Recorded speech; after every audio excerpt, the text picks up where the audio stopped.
Goeiemôre. Ja, dit is vandag die 11de Maart.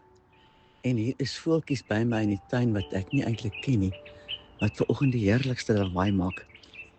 En binnekort trek ons na 'n ander plek toe en ek het nie 'n idee wat die vroegoggendgeluide daar gaan wees nie. So kom ons geniet nog die voeltjies wat ons in hierdie tuin het terwyl ons hier is. My naam is Estie Geldenhuys en vandag nooi ek jou om saam met my stil te staan by Psalm 13. Koning Dawid. Wat 'n mens was hy nie. Mens by uitstek in kontak met sy eie emosies en dit wys. Maar hy het ook agting, respek en 'n liefdevolle verwagting in ons Vader gehad.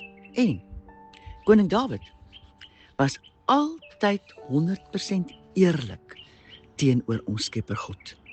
Hy het nooit doekies omgedraai of probeer skerm of wegkruip nie. So kom ons kyk asseblief na hierdie Psalm, Psalm 13. En ek wil net vra, Vader, dankie. Dankie dat ons kan bid en vra en verwag dat U voor ons uitgaan, ook in hierdie Psalm vandag.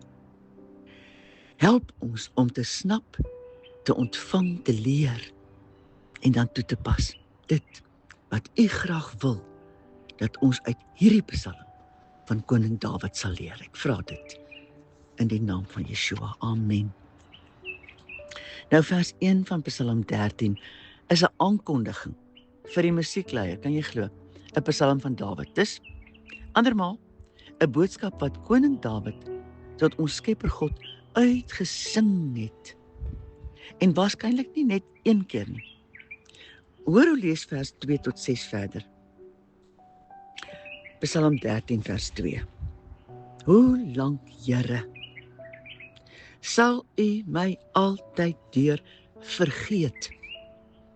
Hoe lank sal U vir my U aangesig verberg?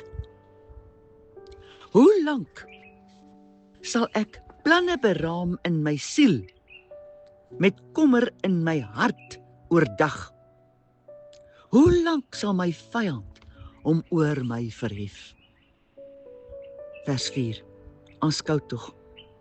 Verhoor my, Here my God. Verlig my oë, sodat ek nie in die dood inslaap nie. Sodat my vyand nie kan sê, ek het hom oorwin nie, en my teestanders nie juig as ek wankel nie. Vers 6. Maar ek, op U goedertierenheid vertrou ek. My hart sal juig oor U heil. Ek wil sing tot eer van die Here, omdat Hy aan my goed gedoen het. Hoor die groot verskil tussen vers 6 en vers 2. Op U God vertrou ek, versus vergeet. Ja. In vers 2 spreek koning Dawid 'n persoonlike belewenis uit, dat ons Vader sy aangesig verberg.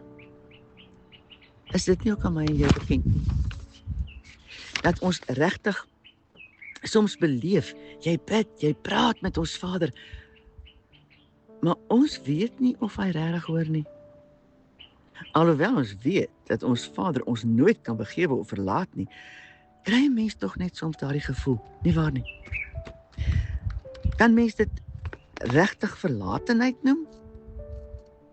Onthou asseblief ook hoe lees dieselfde koning Dawid hier aan die woord.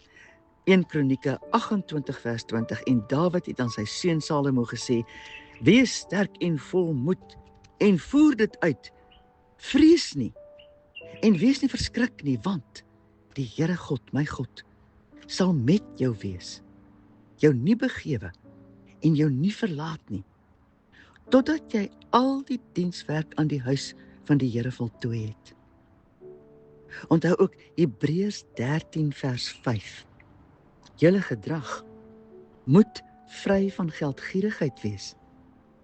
Wees tevrede met wat julle het, want hy het gesê, ek sal jou nooit begewe en jou nooit verlaat nie. Interessant die verwysing na die geldgierigheid. Dis 'n ander gesprek. Maar mag ons kennis neem, die waarskuwing, want dit is wat gebeur, dat sorge oor geld ons kan ontspoor in ons verwagting van ons Vader. Gaan rol asseblief bietjie die een rond. En dan is daar die kosbare belofte in Joshua 1 vers 5. Niemand sal voor jou stand hou al die dae van jou lewe nie. Soos ek met Moses gewees het, sal ek met jou wees. Ek sal jou nie begewe en jou nie verlaat nie. Hoor die refrein. Ek sal jou nooit begewe en jou nooit verlaat nie. Hierdie belofte geld ook vandag vir elkeen wat kies om in ons Vader te wees en te leef. Ons hemelse Vader se woord is sy waarheid. Hy kan nie lieg nie. Hy is nie vals nie. Hy is waarheid. Wat hy praat is waarheid. Wat hy beloof is waarheid. Ook in hierdie dag is dit my voorreg om jou te herinner. Ek het geen idee waar jy in jou lewe is en wat met jou gebeur nie, maar die God in wie ek glo en in wie jy glo, weet. Hy weet alles van my en jou. Alles van vandag en van môre en ons toekoms. Hy weet alles. Hy kan ons nie vergeet nie. Hy sal ons nooit verlaat nie. Soek hom op. Nie omdat dit sy houding teenoor my en jou sal verander nie, maar omdat ek en jy nodig het om te weet, te onthou, die wonder daarvan te respekteer, dat ons Skepper God altyd alles van ons weet.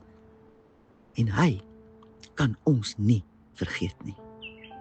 Hy begeer dat ons onsself sal oefen daarin, om hom te onthou, soos hy ons onthou. Hemelse Vader, wees ons genadig. Ek bid in die naam van ons Messias, Jesus wat die Christus is. Wees ons genadig. Mag ons toelaat dat U ons help om ons hierin te oefen, dat ons nooit sal vergeet wie U is, wat U beloftes behels, en hoe U getrouheid teenoor ons vasstaan nie. Dankie Vader, dat die lewe om ons dag na dag verander, soveel goed verander, maar U verander nooit. U is wie U is, en U bly altyd dieselfde. U karakter staan vas.